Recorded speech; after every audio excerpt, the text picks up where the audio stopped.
We're looking at a sheet called index, and that's the name of a function we want to talk about.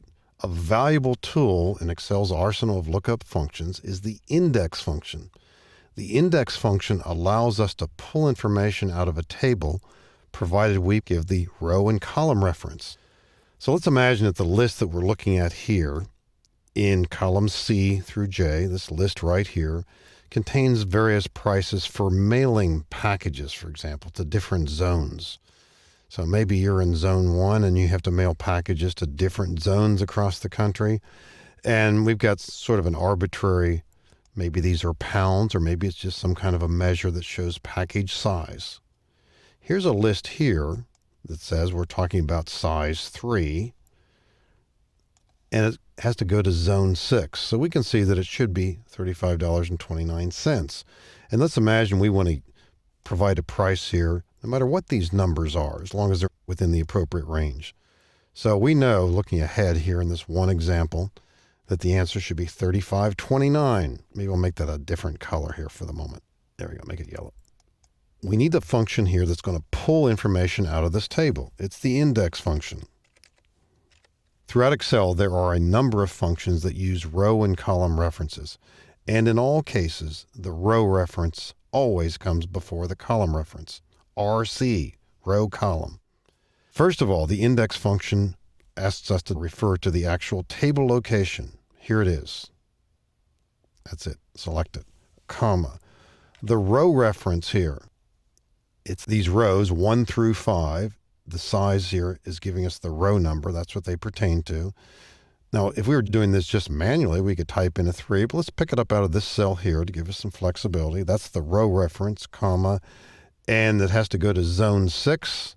That's the 6th column. We see it here, and that information is in cell D10, so we'll just click there, and we're done. So at the intersection of the 3rd row and the 6th column in this table, and the table goes from C3 to J7, we want to get our answer here. And sure enough, of course, we're getting $35.29. So the index function gives us the ability to pull data out of a table based on the column and row reference. Now, a slightly larger application of this is in column O here. It's based on the same table, but we want to pick up information from this table here based on its size and its shipping zone. And here are various items here that are being shipped or about to be shipped. And we simply want to provide that opportunity here. This might work a little bit faster and a little bit better, could be a little clearer if we give this a range name first. So maybe we'll select this data here and simply call it shipping table.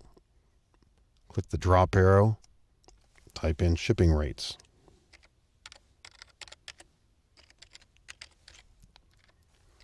All right, we want to use the index function here in cell O2, equal index.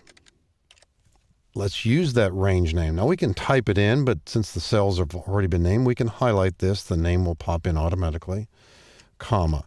Now, which row is going to have the data? In row 2 here, when we're looking around this particular item, its size is noted in column M. So the row number we pick up from this cell right here, M2, which happens to contain a 5, comma, and the shipping zone in this case also a 5, but in this case the 5 refers to the column. It's zone 5. It's going to come out of column G. So we click here. Now looking ahead here, as we look at this, looking at the table to the left, if they're both 5s, it's going to be 3739. You can see that ahead of time. And we complete the entry here. As we complete it, we see that entry, 3739. It's in the G column right here. There we go, where they intersect right there, 3739. So the index function is pulling out information from a table based on a column and row reference. We'll just double click to copy this down the column.